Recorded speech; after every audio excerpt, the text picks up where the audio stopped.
പൊതുവിദ്യാഭ്യാസ വകുപ്പിനെ സംബന്ധിച്ചിടത്തോളം 3 പരീക്ഷാഫലങ്ങളാണ് പ്രസിദ്ധീകരിച്ചത്. SSLC, higher secondary, vocational higher secondary.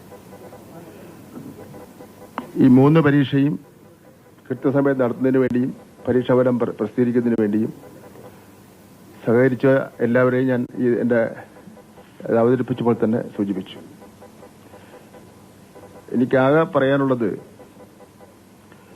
നമുക്ക് ഈ രംഗത്ത്, പൊതുവിദ്യാഭ്യാസ രംഗത്ത് കുട്ടികളുടെ നിലവാരം മെച്ചപ്പെടുന്നതിന് വേണ്ടിയുള്ള ചെയ്യേണ്ടത് ദേശീയ പരീക്ഷകളിലും മറ്റ് സാർവദേശീയ പരീക്ഷകളിലുമൊക്കെ തന്നെ ഒരു കാരണവശാലും അവരെ പിന്തള്ളാൻ വേണ്ടി പാടില്ല. അതിന് അധ്യാപക സമൂഹത്തിന്റെ പിന്തുണ വേണം, രക്ഷാകർത്ത സമൂഹത്തിന്റെ പിന്തുണ വേണം. അല്ലാതെ പാരമ്പര്യമായിട്ടുള്ള കാര്യമാണെന്ന് പറഞ്ഞ് നമുക്ക് ഇതിൽ നിൽക്കാൻ വേണ്ടി പറ്റില്ല. ഇത് മുഖ്യ പങ്ക് വഹിക്കേണ്ടത് അധ്യാപകർ, അത് കഴിഞ്ഞാൽ രക്ഷാകർത്താക്കൾ, കുട്ടികളുടെ സഹകരണം വേണം.